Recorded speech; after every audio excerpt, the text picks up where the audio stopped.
Why would you not give them the tools to be on your platform here, YouTube, and create with your device, Google? This is the front-facing camera on the Pixel 4 XL, player. I got some things to address. I couldn't even wait till I got to the crib, to the studio, to talk to you about what's going on with the Pixel 4 XL, but I'm coming, baby. Let's go. Woohoo! Hey, hold up, player, man. You know what I'm saying, baby? You have been very controversial. Oh, this phone right here has the tech community on fire. Oh my goodness. You know what I mean? They swinging punches. The shots is flying, baby. Duck, duck, duck. Today, let's talk about it. Is the Pixel 4 absolute trash, or is the tech community just being a bunch of technology snobs? It's a bit of both. Well, it's not trash. Well, I was so conflicted, so confused. Let's talk about why. My name is CJ. This is CJ Knows Tech, where I know tech so you don't have to. Basically, I take all that mathematical jargon and turn it into regular folk language. All right, man, regardless of the debacle that the tech community is in, you know, CJ Knows Tech has to give you the real, the honest, the truth, and my honest opinion. Now, this is first impressions. This is not quite the review, and I think a lot of the reviews are going up a little bit too early. I get it, man. It's a race to be first. First thing I want to talk about is the face unlock on this thing. Oh my goodness, how fast is it? This thing is lightning fast. I absolutely love the speed of it. I love Face ID on my iPhone, and I'm loving the face unlock on here. We all know, no, at this point is not as secure as Apple's Face ID, because you can have your eyes closed and unlock this thing. But Google is going to implement an update in months, not sure how many months, but there will be an update to where you will be able to have it to where you have to have your eyes open. They gotta work on that, you know what I mean? Software has to be developed, has to be worked in. Why it wasn't in the first place, I don't know, but at least they've gotten the message. Thanks to the reviewers pointing it out and, you know, yelling at Google about it. That will be fixed, but I have to admit, the speed and snappiness of this face unlock is so refreshing. Now, let me just admire the design of this Pixel 4. It's nice, it's sleek. Now, when I say design, at this point, I'm talking about the rear. This glass, the matte glass, matte black side, beautiful combo. I love the black with the color. It's the best form of contrast, like especially when you got something like this hello orange, this super orange, I'm in a building orange, to have the black to help mellow it out and offer that contrast, especially when it rolls into the screen. Now, I gotta keep it a buck about the forehead. It's not that there should be no forehead or no bezels. I'm not on that bezel-less train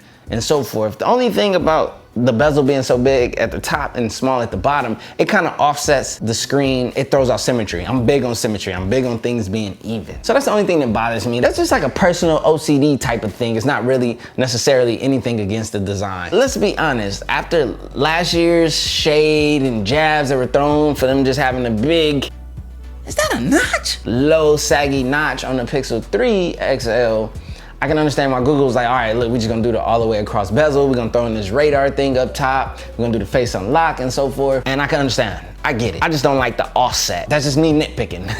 I'm gonna keep it a buck. It doesn't stick out like a sore thumb. If we can accept the notch, we can accept the forehead. Now, another thing I need to tell you about this bad boy as far as user experience, software experience, this thing is snappy as this thing is snazzy. No, this thing is really great as far as how smooth it moves. Now that we have incorporated more RAM, thank you Google, you know what I mean? They offered up more RAM, the RAM that the Pixel 3 lacked in, we got here on the Pixel 4 XL, especially once you pair with the 90 Hertz, which I got turned on 24/7. I'll talk about that later though, that's a later topic, it's coming up. It's just all around smooth. It's that pure Android experience. I know some people tired of me saying pure Android. I don't care, man. That's how we reference it. The pure Android. It's super snappy, smooth, and I love it. Wonderful for user experience. Now let's talk about this display, baby. This display is absolutely pure 100% fire. This thing looks great. It looks awesome. It looks amazing. It's a beautiful OLED. Besides the fact that we're still hovering around the 400 nits. You know what I mean? We got other competitors at 1,000 nits, 800 and so forth. So this screen can definitely be brighter. Google, I don't know why you don't want to go with the brighter screen. I think the brighter screen is definitely the way to go, but this OLED looks amazing. The viewing experience, watching videos on this display is absolutely pleasant. It's a pleasant viewing experience. You can trust me on that 100,000%. All right, let's get one of the biggest elephants out of the room. The thing sitting right here is butt in my face, on my chin. Let's talk about it. Bang for buck. Now this right here is the Pixel 4 XL 128GB version. which is the only version we should be starting at. I don't even know why 64 gigabytes is offered. I complain when Apple does it, and I'm not gonna give Google slack for offering a 64 gigabyte model device. 64 gigabytes is absolutely nuts. We're in the world of 4K. We're in the world of big, beautiful photos. Give us 128 as the base, Apple and Google, both of y'all. This package right here is hovering around the $1,000 smartphone mark, which has unfortunately become the norm, and I get it, everyone complains and stuff, but budget is subjective. Some people can buy it like it's no problem, some people it's more of a struggle for it. But also you have to live within your means.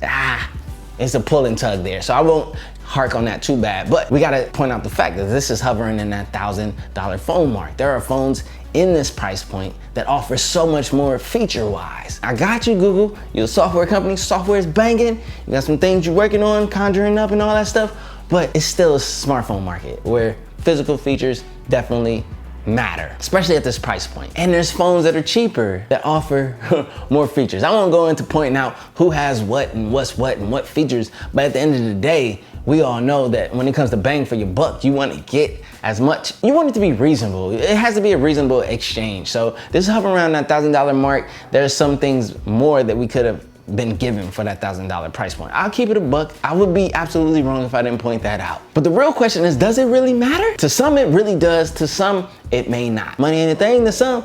Money is a thing to a lot. One of the biggest reasons I look forward to Google's release every year is because of that pure Android experience, that Google experience. I love it. It's the cleanest version of Android you can get out there on the market. You can't fake the funk on the real, most authentic. The creator. You're getting real-time updates. I mean, come on now. So if there's a patch, like when they fix that face thing, with your eyes having to be open, guess who's getting it first? Guess who's not? So that Google experience, that real true Android clean experience has been consistent from the Pixel devices throughout, you know what I mean? For me, I had a good device of the Pixel 3 XL. I enjoyed my Pixel 3 XL. I received the Pixel 3a. I enjoyed that one as well. That was a really good bang for your buck. And then the Pixel 4, so far, the user experience, that pure Android experience is there. It's what we all know. All right, here's another big elephant in the room. It's right here, up on my cheek. Get your butt out my cheek, elephant. Is battery life. Everyone's complaining and whining and fussing about the battery life of the Pixel 4. Now me, you know what I mean? I got forced 90 hertz on, and also I still need more time before I give an absolute 100% verdict on how I feel the battery is faring. Let me just say this, I'm making it through my day, a work day, you know what I mean? You would get up, you go to work, you come home, you still have battery. Some of y'all, I wonder how much screen on time do you really need and how much of it is your overuse of your smartphone and so forth. I know there's a balance there, there's a truth. I can only speak on what I've seen from other people speaking on their results and so forth. As I said, right now I do have the forced 90 hertz screen on, so I'm attacking that battery a little bit more aggressive. I will turn it off to test the battery a little more, but when I give my official real review, I'll speak on battery life more. But granted, we all want a nice big battery, you know what I mean? I ain't gonna lie, keep it a buck.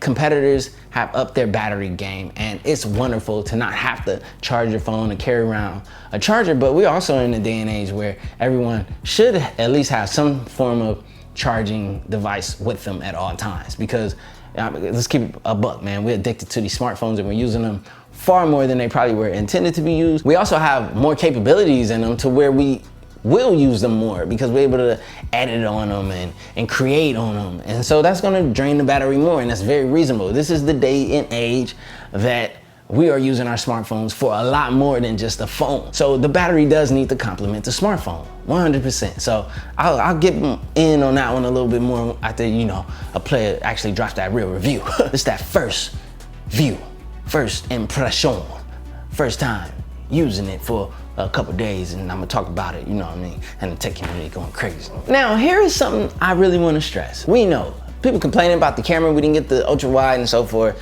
I understand that. I love ultra wide lenses. I would have loved to have one in here. But at the end of the day, we all know that when it comes to the Pixel device and it comes to photos, they're gonna be fire, absolute fire. So you don't ever have to worry about photos being taken on this device. Just this algorithm they have for photography is absolutely, it's incredible. It is absolutely, woo, woo, woo, wow, woo. Woo, woo, wow. That's how incredible it is. But there is something that Pixel needs to address, is video. Video is another part of creation, you guys. Yes, stills are very important. Everyone's uploading pictures, but guess what? We're doing video too. Have you seen TikTok blowing up out this water? You know what I'm saying? Instagram stories. Yes, we do want video. And video is very important to the creator world of social media today. And guess what? YouTube. Guess what? YouTube is owned by Google. And guess what? YouTubers are creating more and more on smartphones and tablets. Why would you not give them the tools to be on your platform here, YouTube, and create with your device, Google? Think about it, man, from a business point of view. We give them the phone with all of the things that they need to create for our platform. Look, you get the bag for the phone sale, you get the bag for them being on YouTube. Come on, man, it makes more sense. Like, smartphone cameras are getting to the point where we can supplement them for video creation here on this platform of YouTube, and there's no reason that Google shouldn't have a device in that race. That's all I'm saying. So let's inspect video. You guys got the stills on point. Let's not get too cocky on our photography software, and let's be humble and build up our video software. Because there's phones out there kicking your butt, Google. I gotta keep it a buck. Now, here's something I wanna talk about, you guys. Let's be honest, let's be real. The best Android experience tends to be on a Google device. We get the Pixels, we get the Googles, the Nexuses, we get that for that true, pure Android experience, and that's what's really bundled up in a Pixel device. But another thing we also have to think about when we're out here and we're giving these reviews and we putting our point of view, but we also have to have a subjective one as well. The average consumer, the consumer that doesn't know what the hell a 90 hertz screen is or the benefits of it. We gotta consider that. They just want a phone that offers what they need. It's all about addressing their needs. I think the average consumer definitely needs a good photo lens as well as video, because we're in the day and age of social media, IG stories, TikTok, all that stuff is blowing out the water. Let's give them the tools to create. I'm out here speaking for the people who don't know what a 90 hertz screen is, speaking for the people who don't know that they have to have their eyes open for this. But look here, players. The players out there, yeah, look here. I'm talking about the players, you know what I mean? Yeah, you might wanna skip this bad boy or wait until they fix it before you cop it, you know what I mean? Cause y'all gonna get caught. Battery does matter to the average consumer, so we do need to offer them the reasonable amount of battery use and screen on time that it takes for them to have a pleasurable experience. It's important. The main point that I'm trying to stress to my fellow tech creators is let's dial back the tech snobbiness. And let's also translate this into basics. Is the screen beautiful for my user? Is the battery gonna give the longevity for my user? Photos gonna be fire for my user? Are the videos gonna be fire for my users? Is the overall user experience, the most important experience, gonna be fire for my users? That's the main thing I focus on, that's what I care about, and that's what I'm gonna strike hard on when it comes to the review for the Pixel 4 XL. This is the Pixel 4 XL. This bad boy is looking nice. We're gonna see if it really is nice. So is the Pixel 4 XL trash? Man, get the fuck out of here right now. It's too early for anyone to say. Last phone, you know, they bashed it, and then after using it, it grew on them, and then opinions changed. Are we gonna repeat ourselves, or are we gonna be like realistic? So let's just step back, let's get back to the basics. Let's woosah, turn down the tech snob level all the way, and let's just be basic consumers and use this bad boy and offer up a basic opinion. Mixed in with some of the technological, crazy jargon, snob stuff too. We can do that too. We can keep it nerdy and we can keep it real. That's it. My name is CJ, baby, where I know tech, so you don't have to. The Pixel 4 XL is in the building, baby. Look at that beautiful orange, baby. And they sent me this nice orange Pixel case to compliment it. Yo, Rhino Shield, I'm gonna need you to send me the hookup, cause y'all know I like the rims. I just like the rim, baby. I like to keep my phone out there. I want everyone to see this beautiful orange, baby. It's Halloween time, baby. I got the Halloween phone. Anyways, that's it. I'm shut up.